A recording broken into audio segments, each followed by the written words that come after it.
Have you ever felt blindsided by unexpected costs, delays, or quality issues on your custom build? Trust me, you're not alone. I'm about to reveal the 5 unspoken truths that can save your next project. By the end of this video, you'll know exactly how to steer clear of the pitfalls that trip up most producers and deliver flawless pop-ups, brand activations, and experiential events every single time. This is a framework I've developed over the last 15 years of working with some of the biggest brands and agencies in the world, building everything from chic pop-ups to massive brand activations. And trust me, I've seen this gone wrong fast. But when you can grasp these 5 truths, you'll be ahead of the game. This is my flawless build framework, so let's get straight into it. Number 1, your scope is your North Star. When I was just starting out, before all these greys were coming in, we had a client approach us that was super excited about a build they want us to do for them. But guess what? They forgot to confirm the exact footprint of the space. 3 weeks later, we realized the design wouldn't fit. Hello, expensive redesign. So many times we assume it's all good and we'll figure out the details later. But a lot of the time, there is no later. As I'm sure you'll appreciate, deadlines in our industry are getting tighter and tighter all the time. And when details aren't right from the start, this almost always leads to scope creep and additional costs. I always find that it's best to lock in your dimensions, your must-haves, and your brand guidelines right from the start. And I call this framework the no surprises scope check. And here's what I do. Number 1, I get precise dimensions of the venue. Next, I confirm the brand guidelines and creative direction. And then I document everything to get everyone on the same page. When I started doing this, I noticed projects started to run smoother and there were a few unexpected changes and extra costs. But Terry, what if I can't get all the details right away? If you can't get this information from your client, this is the moment to start seeing some really clear expectations so that everybody is crystal clear on what needs to happen to make sure that this project is a great success. I just try to explain that a lack of clarity is what causes cost overruns and missed deadlines. And most people get it when they see the risk to their budget and timeline. I find it's really good to remember that the scope is the foundation of every project. If it's shaky or undefined, everything you build on top of it is at risk. Locking all the exact details in now means less headaches and happier clients later on. Number 2 is to align budget expectations immediately. I've seen multiple producers promise the world to their clients only to find out that they don't have enough to play with to pull that promise off. Talk about heartbreak. This can happen when we assume that the brand wants to be sold a dream, but this dream's got to be affordable. So what I do next is what I call the budget reality check, and this helps everybody understand what's possible at a certain price point. And these are the 3 simple steps to go through this process. First thing I do is ask for a budget nice and early. Now, if you don't know what the budget is, that's okay, but you'd at least need to have a budget range so that everybody's got a point to start from. Next, I think it's really good to provide cost tiers. So this could be a bronze, silver, gold version of the same scope. And lastly, I talk about budget flexibility so that we can understand what elements we can add on or take away to make sure that we can get everything aligned. Aligning on the budget nice and early shouldn't be a buzzkill. It should be a trust builder. It lets you pitch ideas and solutions that are going to fit the financial comfort zone. And it lets everyone feel more excited and less stress about the project ahead. Number 3, custom builders are your allies. Technically speaking, creatives, producers, and marketing managers have not come from a construction background. They've most likely come from design, event management, or marketing. However, they're put in a position that they're expected to know fabrication costs and timelines and find themselves guessing. If you fit into any of these categories, the best piece of advice I can give you is to loop in your custom builders as early as possible. They'll help you get aligned with the North Star for your project and save you heaps of time and money on expensive redesigns. People sometimes think that bringing on their builder too early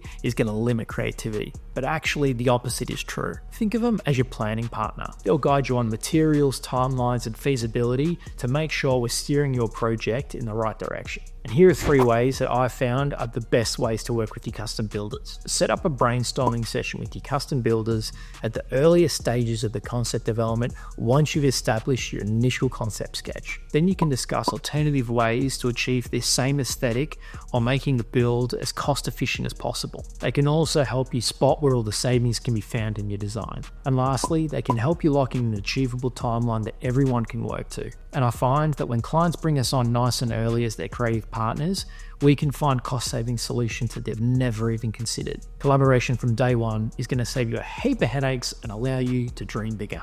Number 4, it's not over till it's installed. A design might look great on paper, but if you can't get it in the venue, it doesn't matter.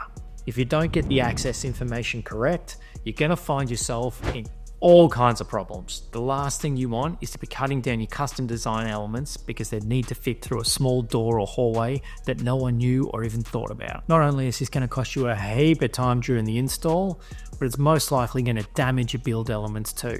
If your client cares about quality, the last thing you want is your custom build looking like it's been patched back together with chewing gum and sticky tape. It's so important to intimately understand the restrictions of the venue that you're going into. And something that's also really handy to keep in mind, if you're bringing in items that are really big, you need enough room for turning circles, potentially lifting equipment, and sometimes even permits to make sure you've got your ducks in a row to make sure it's all going to be okay. So to help you with this, here's my installation access checklist. Number 1, scan out the venue and start measuring doorways until you've found the smallest one.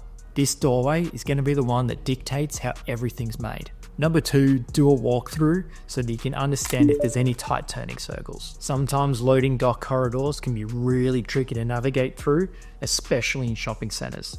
Ask about weight limits. If you're bringing in heavy stuff, you need to be confident that what you're bringing in isn't going to damage the floor or even worse, fall through it. Next, find out if there's any time restrictions on access to your venue. Sometimes you're only going to be able to get in there during certain hours of the day.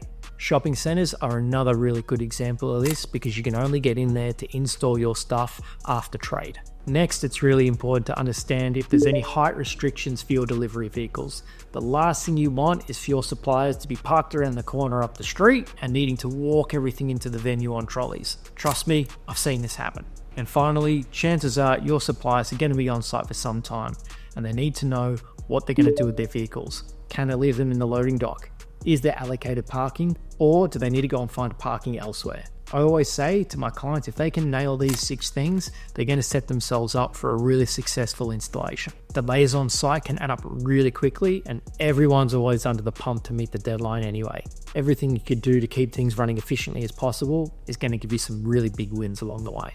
Number 5 is the after party. Once you've got to the last few hours of your pop-up event or activation, you're now going to be prepping to take everything back out of the venue. But we need to have this planned and thought out well in advance. You're probably pretty tired, your brain's cooked, and you don't want to be figuring this stuff out on the fly. And you definitely don't want to be starting to figure out what you're going to be doing with everything once it's out of the venue. Here are 3 questions I always want to try and get the answer to make sure I know what's going to be happening after the pack down. Number 1, is the custom build going to get used again? Is it going to go into storage, or is it being freighted to its next location? Is the custom build going to be recycled, or is the custom build going to be disposed of? Look, at this stage of the process, you spend so much time trying to make this project as cost efficient as possible, but costs can blow out really quickly, unnecessarily at the back end of the job if it hasn't been planned correctly. Classic example of this is when a job's being packed down and a decision hasn't been made on what's going to happen to it afterwards. So typically what happens is that the build team pack everything down really carefully, they wrap it up, and this increased costs during the bump out. It then gets taken to a storage facility where everybody forgets about it. It might sit there for 6 or 9 months until someone raises their hand and says, hey, hang on a minute, why are we paying all these storage fees? What are we doing with this thing? And it's not until this point when a decision gets made, most likely to throw it out. Now at this stage, you spent more money on the bump out than you needed to, and you spent months in storage fees to hold on to this thing, again, when you didn't need to.